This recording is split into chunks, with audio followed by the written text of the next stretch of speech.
In this video, we conclude a discussion on Chapter 10, where last time we went over business cycle stability. This time we will go over the multiplier process by considering a secondary consumption shock to then go over the multiplier, which will then allow us to graphically go over the case for the negative and positive multiplier process, from which we will conclude with the summary.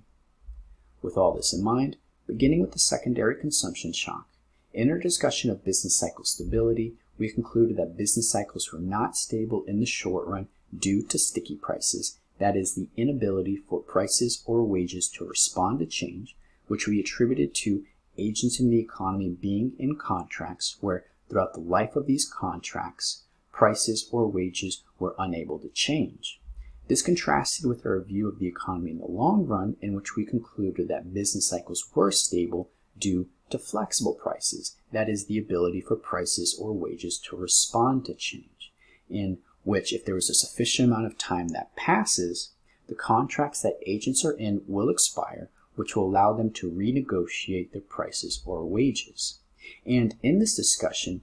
we mentioned how in the case for a positive as well as a negative demand shock, that there was a secondary shock to consumption that occurred post the initial demand shock. Now, this is what we would like to examine a bit more closely today,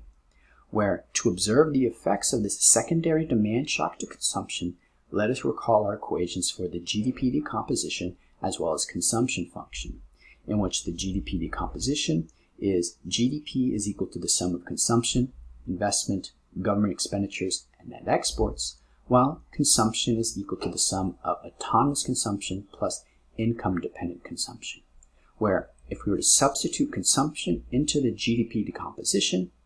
and solve for GDP, what we'd have is initially with our substitution, GDP is equal to autonomous consumption plus income-dependent consumption plus the sum of our remainder expenditure accounts of investment, government expenditures, and net exports, where here we observe we have income, and if we consider consumer labor and capital income, this will be identical to GDP given the equivalence of the expenditure and income approaches to calculating GDP, that we can move this to the left-hand side and factor out 1 minus the marginal propensity to consume,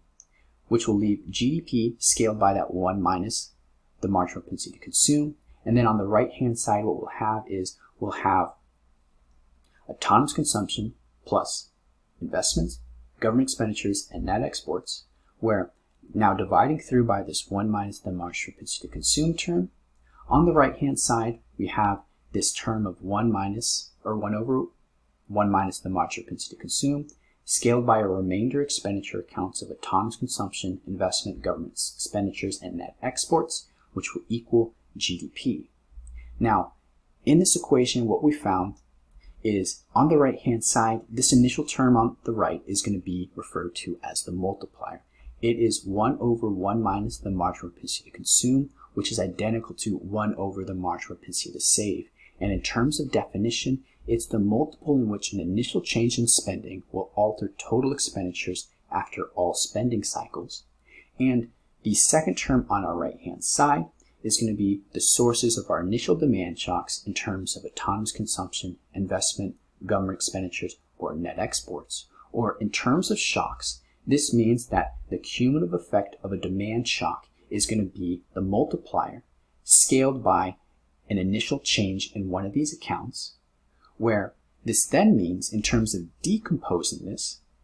the secondary shock, that is the change in consumption, is then going to be the difference between this cumulative change minus the initial change in one of our expenditure accounts, or in other words, the cumulative effect of a demand shock is going to be the sum of the initial change in one of these accounts plus the secondary shock to consumption.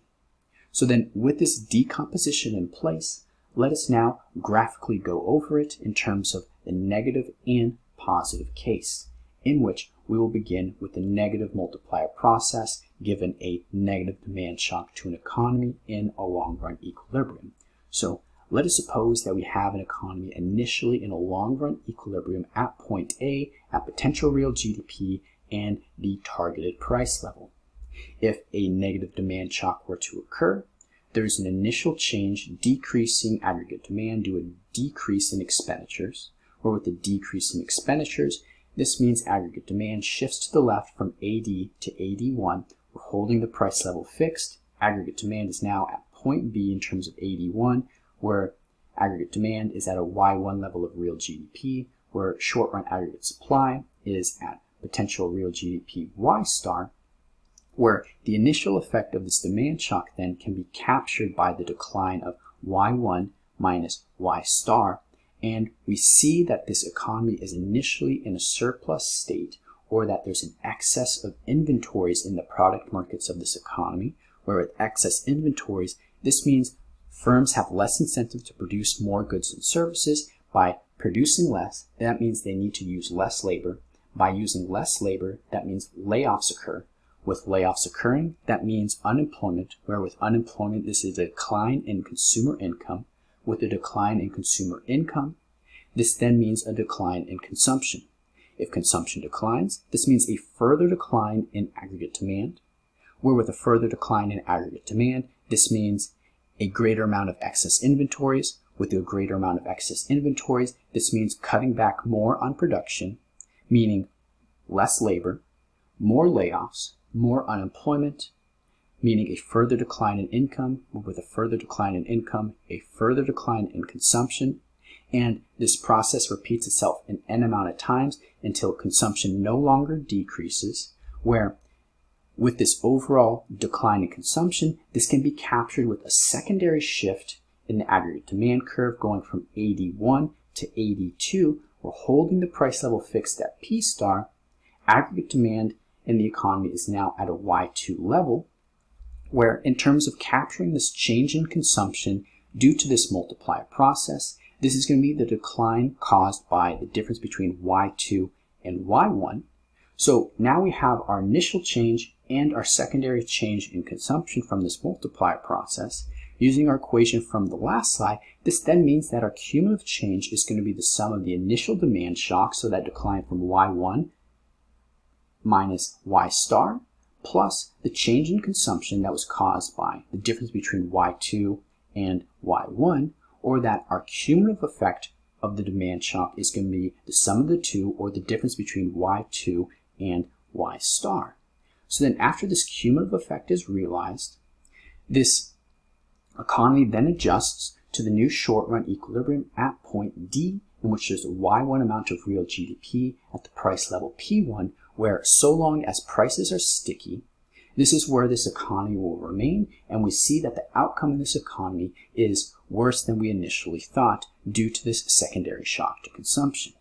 Now, to repeat this process, but for the positive case, let us graphically decompose the cumulative effect of a demand shock, in which initially we have a long-run equilibrium in our economy at point A again at potential real GDP Y star and at the targeted price level P star. Should a initial positive change occur to aggregate demand, in which one of our expenditure accounts increases, this leads to, with an increase in expenditures in one of our accounts, a rightward shift in aggregate demand going from AD to AD1. We're holding the price level fixed.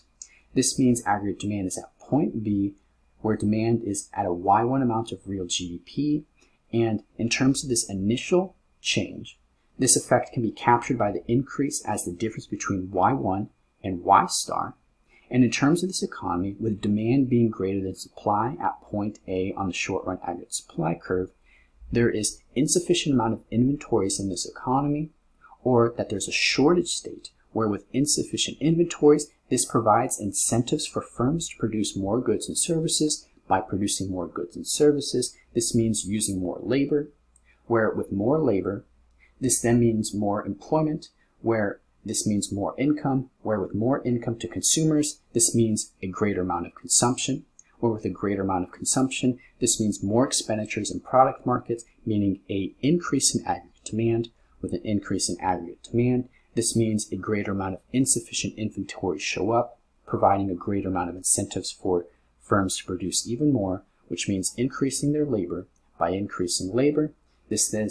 then means more income for consumers. With more income to consumers, this means a further increase in consumption, and this process repeats itself an n amount of times, where the overall effect of this increase in consumption can be captured by a secondary rightward shift in the aggregate demand curve going from AD1 to AD2. We're holding the price level fixed. Aggregate demand in this economy is now at point C in terms of a Y2 amount of real GDP, where this change in consumption can then be captured as the difference in terms of Y2 minus Y1, where with our initial and secondary change considered, this then means that the cumulative effect is going to be the sum of the two. That is the sum of the initial change Y1 minus potential real GDP Y star plus the change in consumption Y2 minus Y1, or that the cumulative effect of this demand shock after the multiplier process is considered is going to be the difference between Y2 and Y star, where after this cumulative effect is then realized in the aggregate product market of the economy, this economy then adjusts to the short-run equilibrium at point D at a Y1 amount of real GDP at the price level P1, where at this short-run equilibrium, there's inflation concerns, and so long as the economy is in the short run and that prices are sticky, this is where this economy will remain. So then, to summarize what we saw, is that in the short run, we saw how we can decompose the cumulative effect of a demand shock, in that if there's an initial demand shock, this will then be followed by a secondary shock to consumption that is based upon the marginal propensity to consume, and we went over this via the multiplier process, in that there was a spending cycles in terms of how much consumption would increase or decrease given a positive or negative initial change to aggregate demand, where we decompose this effect via equations and in a graphical manner,